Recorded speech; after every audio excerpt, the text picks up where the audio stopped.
Ciao Juventini of the world, my name is Giuseppe, welcome back on the channel. The day after Juventus 0, Udinese 1, I'm back with a video, this time the day after video. I recorded yesterday after the triple whistle, and I have to say that it was not a good video. I watched it again, it was a poor content video. It was extremely difficult for me to share after the triple whistle my thoughts, to structure my ideas and to find a way to try to make it make sense, because yesterday made totally no sense. Today I'm here back with a bit more detailed video of the day after. I'm not saying with more optimistic, with more positive ideas, because they are not positive, they are not optimistic, but I have to say a bit more clear ideas, with a clear mind, analyzing what happened yesterday from coach, from players, from Juventus, where we are at the moment, what are the next steps.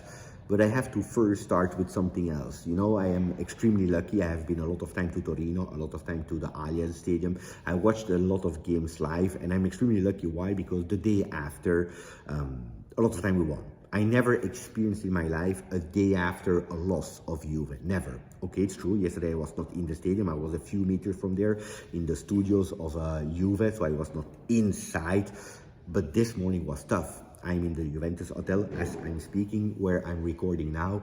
And this morning, to go to the breakfast, going to the elevators doors are opening, and then you start seeing also Juventini eye in the eye, face the gimmicks that they have. You see that they are in a total depression, that it's hurting, that it's really painful. And when you see them face to face, it's tough, because, you know, I record if we win, if we draw, if we lose, if we qualify, if we are disqualified. I always record, but I don't see you. I read you, I feel you, I understand the state you are in, but I don't see you physically. Well, this morning was extremely tough for me, because it's the first time I'm experienced the day after a loss in Torino. Now, what happened? I tell you, as easy as that. We gave the Scudetto to Inter. Well, we gave it maybe a bit too much, because when you give something, it's because you own it. Well, we didn't own the Scudetto, because last year it was Napoli that won it.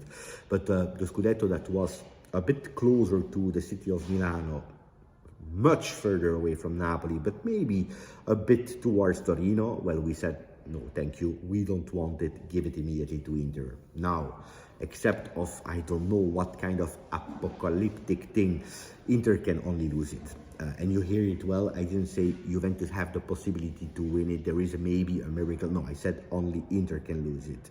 Against who? I have no idea. There is Milan, that is in peak form. Their negative spiral, they're already out of it, while Juventus is in the middle of the tornado, and we don't know how big the tornado will be, how long the tornado will last. Only Inter can lose it. They are at the moment first in Serie A with +7, virtually +10. They totally deserve to be where they are. It's a reality. But you know what hurts also a lot is the fact that we threw away the Scudetto, chances, or at least to compete longer than the month of February, but also everything that we built into 6 months. Everything that we built into 6 months. And it was a long journey.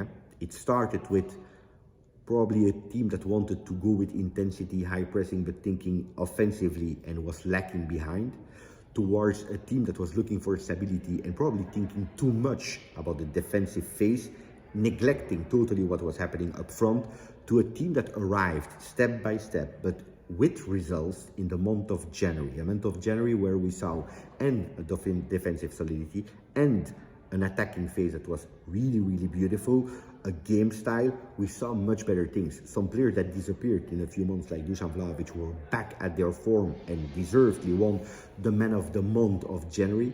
Well, we threw away everything.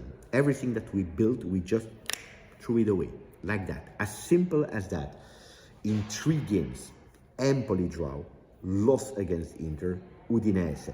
2 teams that are fighting to avoid relegation. And then Inter that is, I don't know if we can use the word fighting, because fighting means that you have an opponent. Inter is there, flying, deservedly. And it pains me to say and repeat it. Now, who is to blame? I have always said everyone. Let's start with the players. Why am I blaming the players? Because the players, you can't enter the stadium.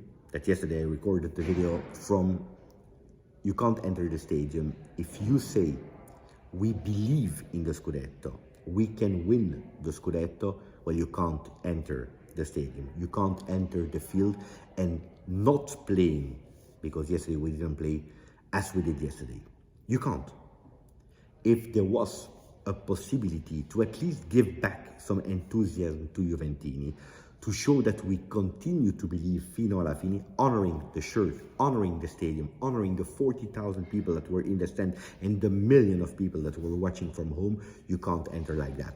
No, I'm extremely disappointed in the behavior. A lot of grinta was missing, a lot of sense of belonging was missing, a lot of believing what you said was missing. Because if you say we believe in the Scudetto, it can't be that at -4 you're just giving up. It can't be.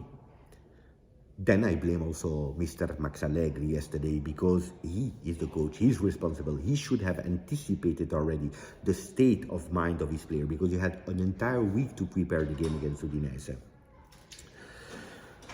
You should have anticipated that we were lacking grinta, that the players that would have been on the field would have been slow, without motivations, without energy, without ideas, being super slow.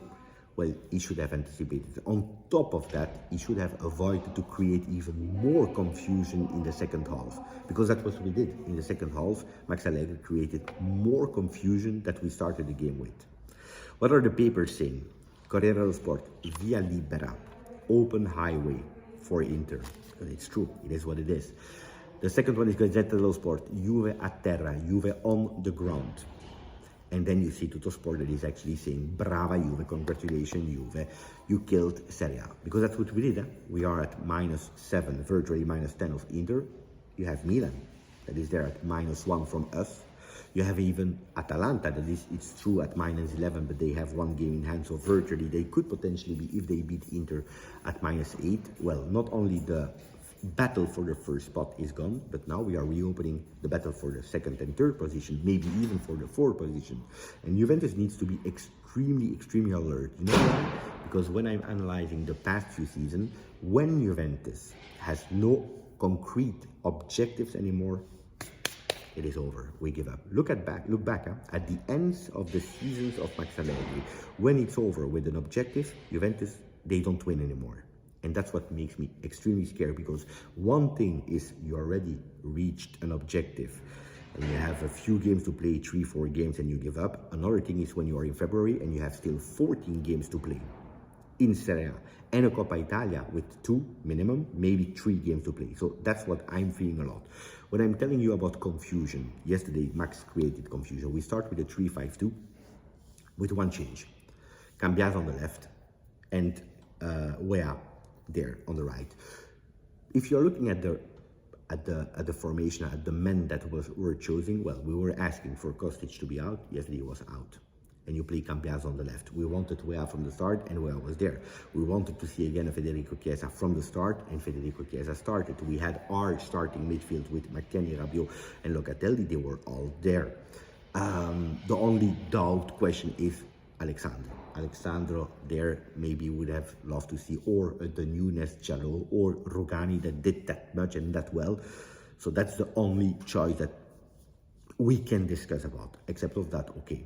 The thing is, when you're playing Cambiaso, maybe trying to replicate the first game against Udinese where he did fantastically well and surprised everyone, Cambiaso is not a surprise anymore. But you can't decide to put all your offensive power on the left side of the field, neglecting the right side totally, because that's what we did. In the moment that Juventus tried, well, it was clear that we had one plan, one idea, exactly the same as the Bologna game. Do you remember? The second game of the season where we had one idea. That looks like what we did in the week. We trained for one idea only, and it was over. Udinese, they were fantastically well positioned in the back. They contained us. We were not able to score because the miss of Milik in the first half, the miss of Cambiaso in the first half, we weren't able to score. They have one shot and they score. That's why all these talks about possession, expected goals, where you are, whatever, it makes totally no sense. At the end, the result is 1 for Udinese, 0 for Juve. Udinese deserves to win because they had one chance and they were able to put it in. That 3-5-2, where we totally neglect Wea, we change it in second half in a 4-3-3, with Cambiaso on the right up, with Wea playing as a right back. Then 61st minute, Kenan Yildiz entering, and what do you see? that is playing on the same part of field as Chiesa, there on the left. Confusion. People, they didn't really know where to be, and that's on the coach, because he needed to be extremely clear.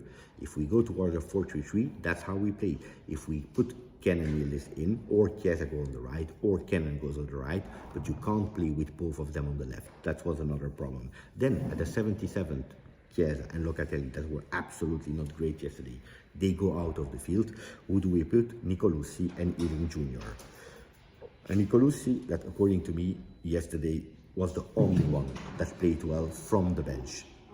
Didn't play a lot, he played like 15 minutes, but the 15 minutes that he played showed that he deserved more trust, more minutes. But that's the only one. All the other ones, Kenan Yildiz included, were extremely bad. Look at Ealing Jr. In 15 minutes, 16 minutes, he had 5 passes. 3 were good, 60% of pass accuracy. He entered and he didn't change the game, but also him, he played on the right side. So I tell you, players in total confusion, where to be, where not to be. If you put a Cherry in at 5 minutes, it makes that clear that you are expecting a miracle to draw that game. If you're waiting for miracles, it can happen against Monza. It can happen a second time against Verona. It can happen a few times in the season, but it can't always happen with miracles. So I believe that and the team and Allegri were all to blame. Who I also want to blame is the management, because when I'm saying overachieving, I believe we were overachieving. Overachieving is you have an objective, you need to achieve it, but you are doing much better than what it was expecting. And we were doing it, Juventus was doing it, fighting against a stronger Inter for that Scudetto for really long. Overachieving. Now the 3 losses, they just totally took away all of the dreams that we had. But also probably we didn't believe enough in it yesterday on the field, but also probably in the winter mercato. Because if you go for an Alcaraz, if you go for a Jallo, it means that yes, you want to help, you want to support, but that you don't want really to believe and to give all the material at the disposal to go and fight for that first spot. And I'm not taking away all the good things that I'm thinking about Alcaraz. Jallo is a surprise for me. He's a 24-25 player. But that's not how you send a message also to say, let's go for it all together. So on that one, I'm disappointed. Who yesterday I didn't like in terms of players were Wea, were Chiesa, were Locatelli. Locatelli, slow, not good. These were the players that disappointed me. Milik, Arkadiusz was extremely disappointed yesterday.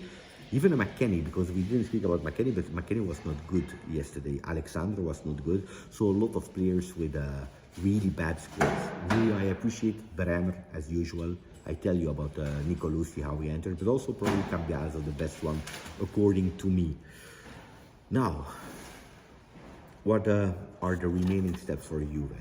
So, or we make sure that we understand that the season is not over, or we go towards big difficulties. Because now it will be difficult for me, and I believe all the Juve content creators, to explain you the remaining part of the season. What are we fighting for? Well, what are we fighting for is the question that we have to ask in the locker rooms. And everyone, the players, the coach, the management, they have to answer. What are we fighting for? Because the 4th spot should be, if we win 6 games on 14, should be mathematic. Is that what we are doing? Aiming for only 6 games to qualify to Champions League and it's over? Or do we already want to do more? The last question I want to answer, I don't want to hide about that for the people that are asking, what about Allegri in, Allegri out, GJustjuve, Allegri out, question mark, you know it. I don't play these kind of games. I want to repeat the words of Giuntoli yesterday that said, what about the extension of the contract of Max? Well, Max, we judge him, like he said himself, on the result and the works that he brings. But when are we doing it? At the end of the season, when we have a clear idea of it, asking the 3 magical questions. Do you still believe in it? No, sorry. Do you still want to? 1. 2. Do you believe that you can do it? Depending on the objectives that are giving to him. And 3. If the first answer is yes, the second answer is yes, explain me what you need and how you will do it. And if we agree on the 3 things, we continue. Otherwise, it's over. And we say thank you for everything that you did. And then we change strategy. But that's only at the end of the season, as Giuntoli said yesterday evening before the game of Udinese. Ragazzi, thank you for listening to me. I hope this video was better as the one of yesterday. Let me know in the comment section what you think. Maximum like, continue to subscribe to the channel. Grazie, forza Juve. Ciao.